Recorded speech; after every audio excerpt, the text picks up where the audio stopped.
a symbol of a nation, a land of liberty, and the soldiers who bear it, how proudly they wear it, for all the world to see. And no, I'm not talking about the Australian slouch hat. More or less, I'm talking about the badge that is pinned up upon the left-hand side. While the slouch hat itself is an interesting piece of Australian kit, the defining aspect of the headwear is the badge that is worn on the left-hand side. In this video, we'll be discussing the various badges worn by the Australians throughout its 119-year history, the differences between the badges, and what the badge represents today. Without further ado, let's get stuck into it.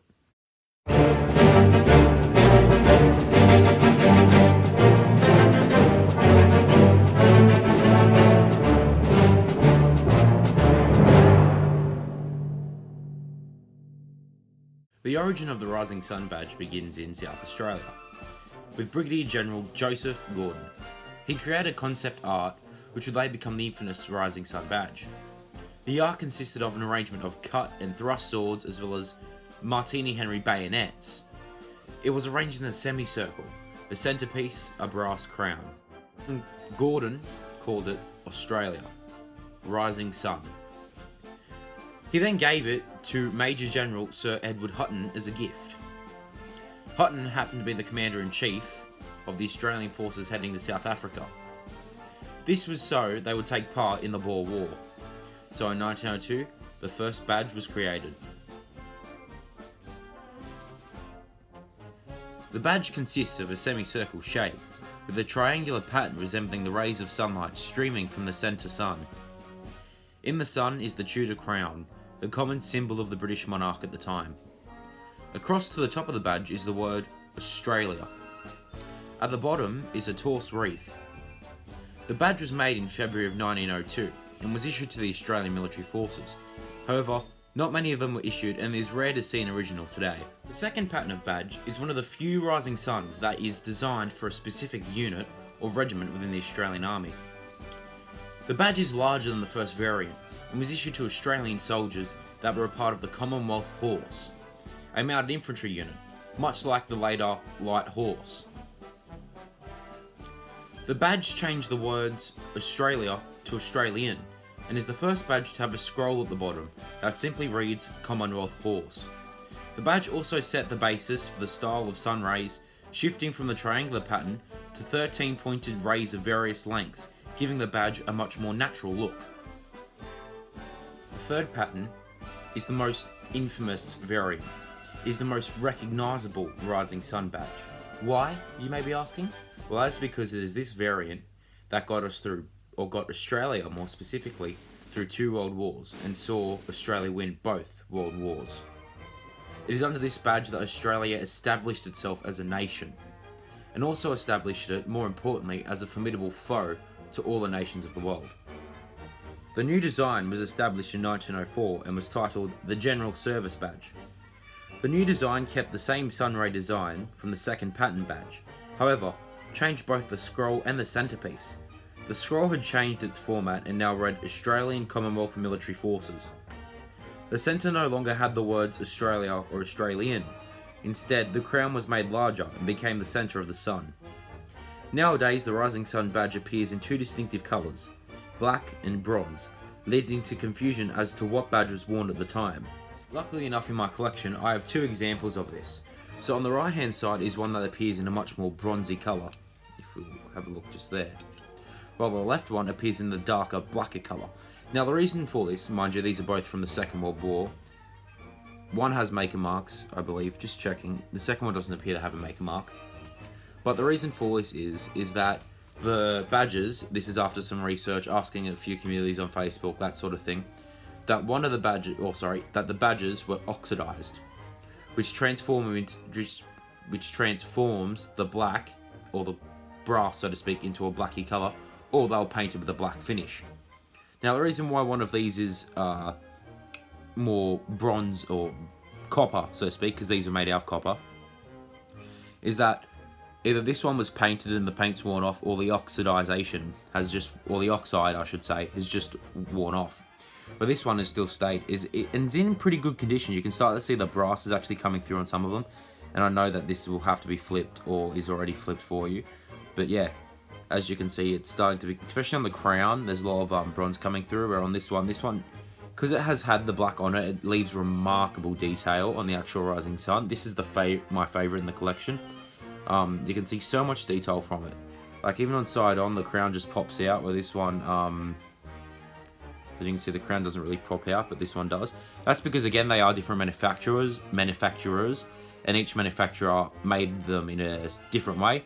Like some of these you'll see a lot more clumpy, like this is a reproduction one. That was made in the bronze one, but see how the sun rays are a lot more clumpy than these thin ones? Some manufacturers did make them that way, although that's more of a reproduction thing, as I've noticed.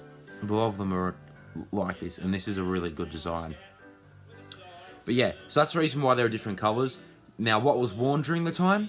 During the time, they were often painted black or oxidized, so they're always black. In the First World War, you can sort of see some occurrences where they came off like this. I personally have never seen that.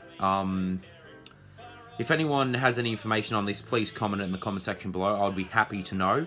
But yeah, these were often all black. Throughout the Second World War, they're predominantly black in all the photos. Even though they're black and white, you can tell they're just black. So yeah, if anyone has any information on it, particularly the First World War, that's where I get a bit hazy, but I'm pretty sure they're all black. Let me know. I'd love to know, and I'd love to correct myself. Any major points. So if I do get corrected or find out information in the future, I'll just leave it in the comment section below. An example of this, these are from the First World War. This is again an Australian shoulder title, which was oxidized as well, but is now copper. This is a Rising Sun collar badge, which I'll show you on the officer's uniform in a second, but this is from the First World War. It is black, as you can see, but is starting to come through as the copper. So I'll do some close-ups of this and you can get a greater understanding, but pretty much that's where I'm coming from. That's why I believe that in the First World War, the majority of these were black.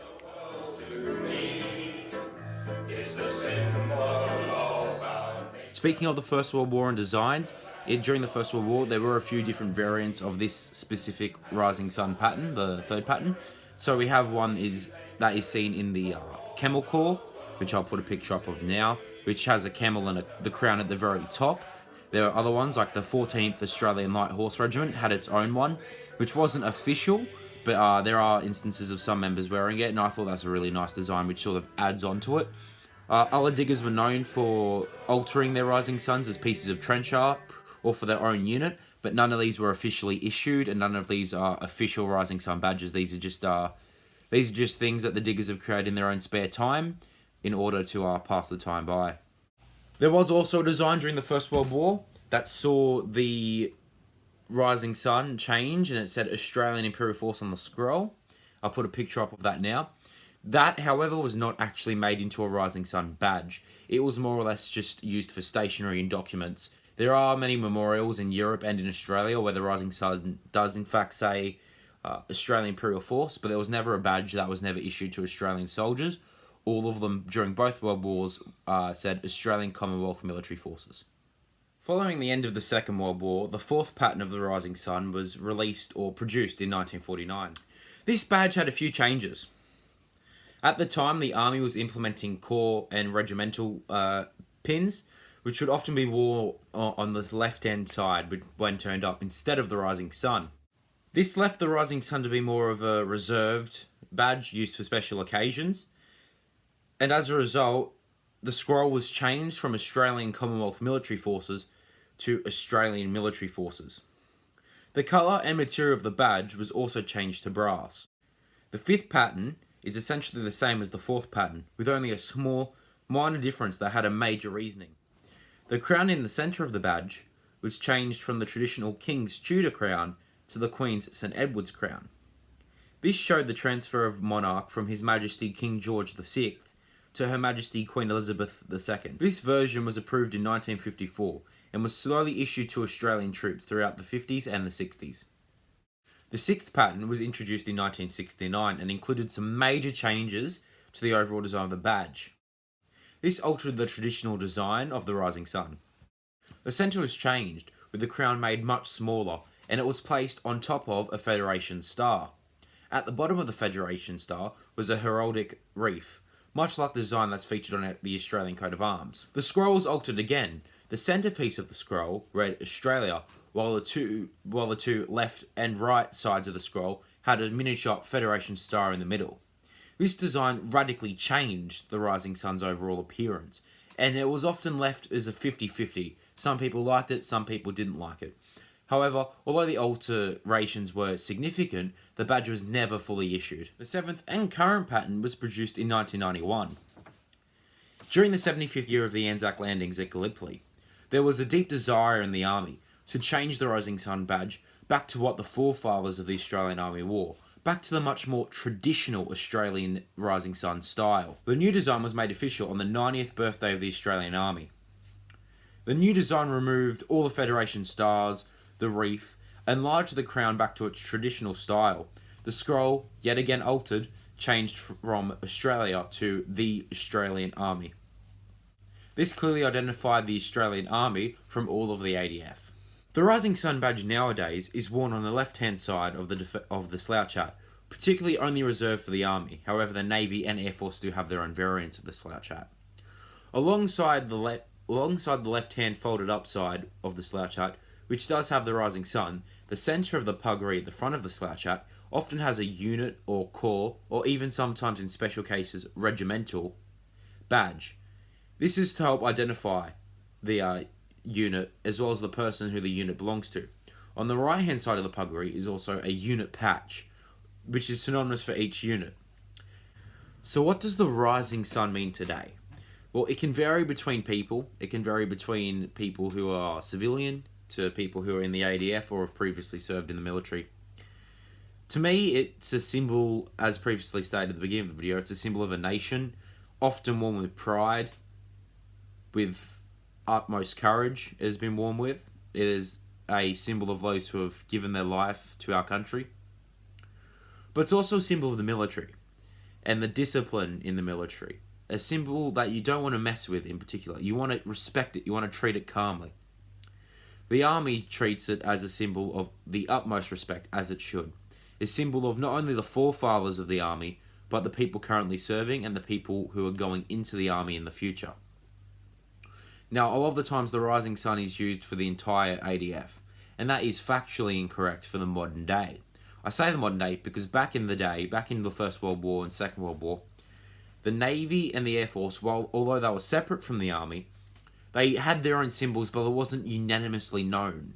The unanimously known symbol of Australia was the Rising Sun. And in Australia, the symbol of the Australian Defence Force, or the Australian AIF, was the Rising Sun. The Navy and Air Force had their own symbols at that time, but again, the Rising Sun was affiliated with the Defence Force. That's why back in the day, of a lot of commemorations, they used the Rising Sun, not to discourage or insult the Navy and Air Force's sacrifice, but because it's what people mostly resonated with. And I'm glad to see there is a change in the modern day, where every Anzac Day that comes around, we see the Navy symbol and we see the symbol of the Air Force alongside the Rising Sun. But I feel like the Rising Sun should also keep its pristine, prestigious meaning, so to speak, alongside respecting other branches' symbols. So that was a quick history of the Australian Army Rising Sun badge. Is a quick history of Australian military symbols, so to speak, mainly focusing again on the Rising Sun badge and what the Rising Sun means. Now again, it's individual, so if you guys believe the Rising Sun means something particular, leave it below in the comments and I'll be sure to check it out. The source I use for this is the Australian Rising Sun badge official history. You can actually buy one of these, and it has one of these, and it has a replica of all the Rising Sun badges used throughout Australian history. There are two versions. I've got the smaller one, which has the basic ones, but the other one has a few corps symbols in there as well, which I think would be really interesting for some people. So if you'd like to have a look at that, I'll leave a link in my description to the Army shop where you can get one. If not, I'll see you guys in the future. Have a good one. Stay safe with all this COVID. I know Western Sydney's currently in a lockdown, so we'll see how it goes. Stay safe. If you have any video requests from anything in this collection or anything in general, let me know. I'll try and make one. And expect to see a few videos in the coming weeks. I've been freed up a little bit, so we'll see how we go. That's no promises, though. Anyway, have a good one.